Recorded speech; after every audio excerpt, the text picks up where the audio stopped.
Madam President, I'm glad to join this debate, which throughout the afternoon has been peppered with the assertion that either Majority Leader Reid or the President or Democrats in general will not negotiate, that we will not negotiate.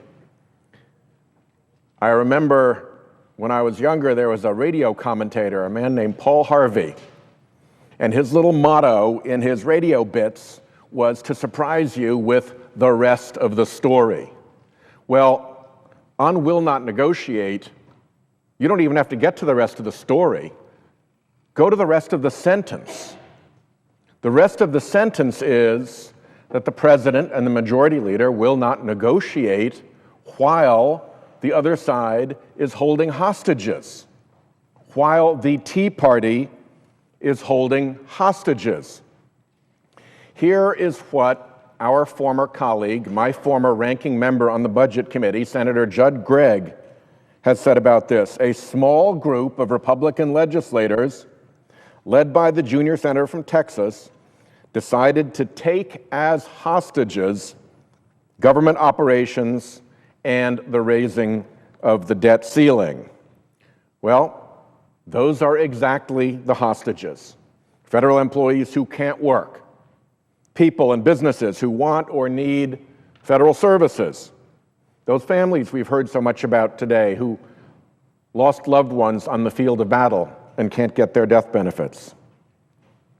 And there's an even bigger hostage out there, which is the threat of a catastrophic default, which would be the result of a failure to lift the debt limit. Our country's been through a lot, Madam President, through civil wars and world wars, through depressions and calamities of various kinds. Through all of that, we have never defaulted on our debt.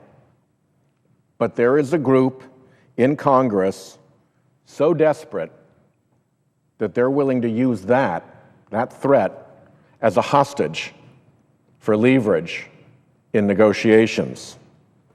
So when colleagues on the other side invite us, in the old phrase, come let us reason together, let us negotiate, they don't mean come let us reason together, let us negotiate. They mean let us negotiate, but we want a blackjack in our pocket. If the negotiations don't go just the way we want to keep hundreds of thousands of Americans out of their jobs, and we want to threaten the economic security of this country. Madam President, there is a difference. There is a difference that every American understands between negotiating and negotiating while threatening the hostages. And I will say that sanctimoniously offering to release a hostage here or a hostage there when a program becomes too popular or there's too much scrutiny on the damage that one thing is doing, to say, we'll give that hostage up. We'll let us vote on that hostage, doesn't change the principle. There is a difference between negotiating in good faith, negotiating on the merits, and negotiating with threats to hostages. That is no road to go down. That is a very dangerous threat. As President Reagan warned us, Congress must realize that by failing to act, they're entering very dangerous territory if we don't raise the debt limit. Never before in our history has the federal government failed to honor its financial obligations. To fail to do so now would be an outrage. Ronald Reagan. The Congress must understand this and bear full responsibility. We have to address these problems in the traditional order of government with real negotiations. Because if we don't, if we yield to hostage-taking as the new way of governance in this country, where does it end? The continuing resolution that we proposed, that the Speaker has refused to have a vote on. In all this time, he's never had a vote on the continuing resolution that we passed that would open up the government. It would only extend the operations of government for 6 weeks. We'd be back at it again. What would the price be next time? After we defunded Obamacare, would they want to privatize Social Security? They tried that before. Over and over again, the popular will has to rule. And that we do through our American procedures. The vaunted procedures of our American system of government would be lost in a devil's game of threats and hostage-taking on both sides. Because two can play at this game if those are the new rules. We don't want to go there. America is a great country. And in part, we are a great country because our democracy is an example to the world. We are no example to anyone when we legislate by threats of default, disaster, and confusion, to use the felicitous phrase of our colleague from Alabama. There is a condition that sometimes befalls pilots called target fixation. It happens when a pilot diving on a target becomes so fixated on hitting that target that they become disoriented to their surroundings.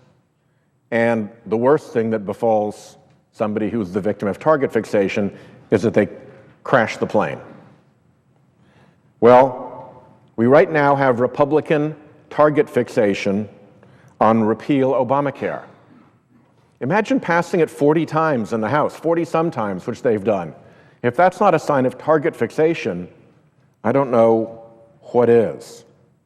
Not seeing the damage that is being done by closing down the government, not seeing the damage to families, not seeing the damage to employees, not seeing the damages to people who depend on government services and licenses and safety checks, not seeing any of that, that seems to me to be a sign of target fixation. If they've got target fixation this badly, they may not actually see even President Ronald Reagan's warnings about how dire and dangerous it is to play around with our debt limit. They're already on the House side talking about playing around with our debt limit. They want to go into the danger zone, and who knows how close to the flame they're willing to fly. When they have target fixation, their judgment isn't very good. And they are certainly not seeing the damage to American values and American procedure that an insistence on legislating by holding hostages and threatening them does. It does damage to our values. It does damage to our procedures. A great observer of the American system of government once described procedure as its bone structure. We can throw it all out. The Constitution, bicameralism, we can just go back to the basic animal state that whoever can make the worst threat wins the argument. That's not the American way. The American way isn't to win the argument by seeing how many people you can put at risk and how badly you can threaten them. But that is the stage that we are in right now. So let's negotiate indeed, but let's negotiate as Americans. Let's negotiate under our proper procedures. Let's open the government. There's no reason for it to be closed other than bargaining leverage, other than hostage taking. There is no other reason. That's exactly why the Tea Party has shut down the government, just for that purpose. If you listen, they say it. They use nicer words. I think the word that was used earlier in debate today was to create adequate incentive. Well, yeah, when somebody else is holding hostages, we have incentive, but it's not appropriate incentive. So open the government and stop threatening the debt limit. That is wildly irresponsible. Don't believe us, believe Ronald Reagan. Believe the Secretary of the Treasury. Believe the National Association of Manufacturers. Believe the CEO of AT&T. Believe virtually every responsible, knowledgeable adult who has observed what the dangers are of blowing the debt limit and default. So open the government. Stop threatening the debt limit, and by all means, let's negotiate. We could set a date tomorrow. I'm sure the president will have a meeting at the White House the next day. Anything people wanted could be on the table, but they'd have to come in and negotiate like Americans, on the merits, and fairly, and not with a blackjack in their back pocket with threats that if they don't go and get what they want, they're going to go out and start wrecking things like our economy and our government. That's not the right way to proceed, and if we go down that road, who knows what evil lurks at the end. I yield the floor.